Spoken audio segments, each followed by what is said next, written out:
बिस्मिल्लाहिर्रहमानिर्रहीम। अस्सलाम वालेकुम डियर स्टूडेंट्स। आज का हमारा लेक्चर एक्सरसाइज 5.2 मैथ क्लास 10 के मुतालिक है। इसी एक्सरसाइज का हमारे पास क्वेश्चन नंबर 3 है। क्वेश्चन नंबर 3 का हमारे पास फिर से हमने क्या करना है, तीन वैल्यूज़ दी गई हैं, यू सी डी, इनके अलग अलग हमारे पास एलिमेंट्स हैं। अब इन तीनों एलिमेंट्स को देखकर हमने ये वाला सवाल सॉल्व करना है। अब सवाल थोड़ा सा हमारे पास डिफरेंट है कि क्वेश्चन में हमारे पास इज इक्वल टू आना है। सिंपल आसान तरीके से मैं बता सकूँ तो हमने क्या करना है कि जो हमारे पास लेफ्ट हैंड साइड आएगा, ये वाला साइड, उसको हमने बराबर लाना है राइट हैंड साइड का। मतलब क्या हुआ कि दोनों के आंसर, इस साइड का आंसर और इस साइड का आंसर हमारे पास क्या आना चाहिए, बराबर आना चाहिए। क्यों? क्योंकि बीच में हमारे पास यहाँ पर इज इक्वल टू है। तो सबसे पहले हम क्या करेंगे, इस वाले साइड को सॉल्व करेंगे। उसके लिए यहाँ पर मैं पहले क्या लिखूँगा, लेफ्ट हैंड साइड। पहले हम इस साइड को करेंगे क्योंकि ये लेफ्ट हैंड साइड है। अब लेफ्ट हैंड साइड में हमारे पास सबसे पहले क्या है, सी के तमाम एलिमेंट्स देखते हैं हमारे पास क्या है। मैं लिखूंगा 11, 13, 15, फिर हमारे पास डॉट डॉट डॉट क्या है, 29। अब ये डॉट डॉट क्यों लगाए गए हैं, क्योंकि हमारे पास ये एलिमेंट्स काफ़ी ज़्यादा हैं, तो इस वजह से हमारे आसानी के लिए बीच में से जो एलिमेंट्स नहीं लिखे गए उनके लिए उनकी जगह क्या लिखा गया है, डॉट डॉट, ताकि हमारे लिए आसान हो सके। ठीक है, अब आगे कॉमा लगा के दूसरा हमारे पास क्या है, डी के तमाम एलिमेंट्स लिखेंगे। यहाँ पर मैं डी के एलिमेंट्स लिखता हूँ। हमारे पास क्या है, 12, 14, 16, डॉट डॉट डॉट, लास्ट हमारे पास क्या है, 30। ये हमारे पास हो गए। ठीक है, अब हमने क्या करना है, दोनों एलिमेंट्स हमारे पास आ गए, दोनों के हमने इनको आपस में माइनस करवाना है। मैं लिखूंगा C माइनस डी। यहाँ पर देखें, अब पहले मैं लिखूंगा 11, 13, 15, डॉट डॉट डॉट, हमारे पास क्या है, 29। ये रहा। अब बीच में कौन सा साइन है, बीच में माइनस का साइन है, हम माइनस लगाएंगे। आगे देखते हैं, हमारे पास क्या है, 12, आगे हमारे पास क्या है, 14, 16, डॉट डॉट लगा के लास्ट हमारे पास क्या है, 30। अब ये जो माइनस है, इस माइनस का मतलब क्या है, डिफरेंस। डिफरेंस में हम क्या करते थे, अभी हम सीखेंगे फिर से, कि पहले ब्रैकेट में ऐसे तमाम एलिमेंट्स यहाँ पर लिखेंगे जो दूसरी तरफ मौजूद नहीं है। जब हम दूसरे ब्रैकेट को देखेंगे, यहाँ तमाम हमारे पास जितने भी एलिमेंट्स हैं वो तमाम जुफ्त में है। 12, 14, 16, 18, 20 करते करते 30 तक आ रहे हैं। मगर यहाँ पर हमारे पास बिल्कुल सीक्वेंस नहीं है, हमारे पास क्या है, ताक है। तो जितने भी ताक होंगे वो यहाँ जुफ्त में मौजूद नहीं होंगे। तो इस वजह से देखें, 11 इस साइड पर मौजूद है, दूसरी तरफ नहीं है। 13 यहाँ पर मौजूद है, दूसरी तरफ नहीं है। 15 यहाँ पर मौजूद है, दूसरी तरफ नहीं है। करते करते 29 इस तरफ मौजूद है, दूसरी तरफ नहीं है। ये हमने क्या कर दिया, C माइनस डी का आंसर ले आए। ठीक है, इसको हम क्या करेंगे, इक्वेशन नंबर 1 का नाम देंगे। अब हम क्या करेंगे, इस साइड पे इज इक्वल टू का लेफ्ट हैंड साइड तो हमारे पास हो गया। अब हम क्या करेंगे, राइट हैंड साइड पर आएंगे। यहाँ पर मैं क्या लिखूंगा, राइट हैंड साइड। अब राइट हैंड साइड की तरफ जब हम चलेंगे, सबसे पहले हमारे पास यहाँ पर देखें क्या है, C इंटरसेक्शन D कॉम्प्लीमेंट है। सबसे पहले हम क्या करेंगे, D कॉम्प्लीमेंट को सॉल्व करेंगे। यहाँ पर मैं क्या लिखूंगा, D के ऊपर क्या है, कॉम्प्लीमेंट।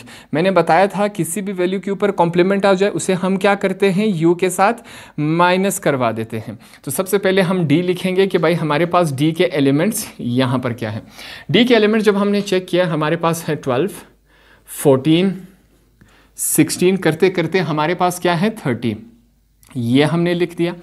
अब क्या करवाएंगे, हमारे पास U का भी चेक करते हैं कि हमारे पास U के हमारे पास एलिमेंट्स क्या हैं। यहाँ पर मैं U लिखूंगा। U के एलिमेंट्स जब हमने चेक किए, क्या है हमारे पास, 11, 12, 13, करते करते हमारे पास कहाँ तक आ रहे हैं, 30 तक। अब इन दोनों को आपस में माइनस करवा देते हैं। U को हमने माइनस करवाना है D से। तो सबसे पहले हम क्या करेंगे, U के तमाम एलिमेंट्स लिखेंगे। क्या है, 11, 12, 13, करते करते हमारे पास कहाँ तक है, 30 तक है। ये हमने लिखा, बीच में साइन माइनस का है। आगे चलते हैं, हमारे पास अब क्या लिखेंगे, D के तमाम एलिमेंट्स क्या हैं, 12, 14, 16, डॉट डॉट डॉट, करते करते हमारे पास कहाँ तक है, 30 तक है।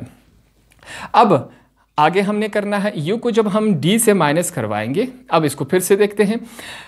माइनस में क्या होता है, ये हमारे पास डिफरेंस का सवाल है। डिफरेंस में हम क्या करते हैं कि भाई पहले ब्रैकेट के ऐसे तमाम वैल्यूज़ यहाँ पर लिखेंगे जो दूसरी तरफ मौजूद नहीं हो। तो देखते हैं, अब यहाँ पर देखें हमारे पास ये सीक्वेंस से जा रहा है, 11, 12, 13, 14, 15, कहाँ तक जा रहा है, 30 तक। ये हमारे पास जुफ्त है, 12, 14, 16 है। तो हमारे पास जितने भी ताक वैल्यूज़ होंगे वो नीचे आ जाएंगे। कैसे, 11 यहाँ पर है, दूसरी तरफ नहीं है। 12 यहाँ पर है, यहाँ पर भी है। 13 यहाँ पर है, दूसरी तरफ नहीं है।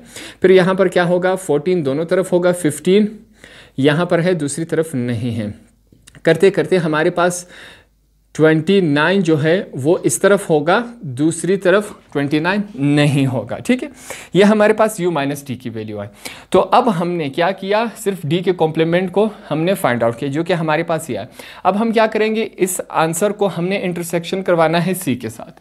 उसके लिए यहाँ पर मैं क्या लिखूँगा, मैं लिखूँगा now c intersection, sorry D है हमारे पास, यहाँ पर क्या लिखेंगे, डी कॉम्प्लीमेंट। अब सबसे पहले हम क्या करेंगे, सी के तमाम एलिमेंट्स में लिखूंगा। देखते हैं हमारे पास क्या है, 11, 13, 15, करते करते हमारे पास क्या है, 29, ये मैंने लिखा। अब हमारे पास सी भी है और डी कॉम्प्लीमेंट का आंसर भी है, इन दोनों का इंटरसेक्शन करवाते हैं। मैं लिखूंगा सी इंटरसेक्शन डी कॉम्प्लीमेंट, ये मैंने लिखा। अब सी की वैल्यू हमारे पास क्या है, 11, 13, 15, करते करते कहाँ तक है हमारे पास, 29, ये हमने लिखा। अब कौन सा साइन लगाएंगे, इंटरसेक्शन का, ये मैंने लगा दिया। अगले एलिमेंट्स किसके लिखेंगे, डी कॉम्प्लीमेंट, जिसका आंसर हमने यहाँ पर फाइंड आउट किया था। क्या हमारे पास तमाम जो ताक वैल्यूज़ हैं, 11, 13, 15, करते करते हमारे पास कहाँ तक जाएगा, ये 29 तक जाएगा। ठीक है, ये तमाम हमने क्या लिखा, डी कॉम्प्लीमेंट का ये वाला जो हमने अभी फाइंड आउट किया था, ये हमने लिखा। अब इंटरसेक्शन में क्या होता है, इंटरसेक्शन में हम करते क्या है, कॉमन चूज़ करते हैं कि भाई कॉमन क्या होता है, जो दोनों ब्रैकेट्स में मौजूद हो। अब यहाँ पर देखिए 11 इस तरफ भी है, दूसरी तरफ भी है, 13 इस तरफ भी है, दूसरी तरफ भी है, 15 यहाँ पर भी है, दूसरी तरफ भी है। तो ये तमाम वैल्यूज़ जो पहले ब्रैकेट में मौजूद है वही तमाम वैल्यूज़ दूसरे ब्रैकेट में भी मौजूद है। तो इसका मतलब क्या हुआ कि तमाम के तमाम हमारे पास क्या होंगे, हमारे पास कॉमन आएंगे। जब हमने इक्वेशन 1 को देखा और 2 को देखा तो हमारे पास दोनों आंसर क्या आए, सेम आए। तो इस वजह से हम लिखेंगे hence proved that left hand side is equal to right hand side. हमने क्या किया, दोनों आंसर्स को जब हमने चेक किए, पहला आंसर और दूसरा आंसर, ये हमारे पास लेफ्ट हैंड साइड का आंसर है, ये हमारे पास राइट हैंड साइड का आंसर। दोनों आंसर जब हमने चेक किए दोनों सेम है, तो हमने प्रूफ भी यही करना था कि भाई दोनों साइड क्या आने चाहिए, इक्वल आने चाहिए। तो इस तरह हमारा क्वेश्चन नंबर 3 का पार्ट नंबर 1 कंप्लीट हुआ।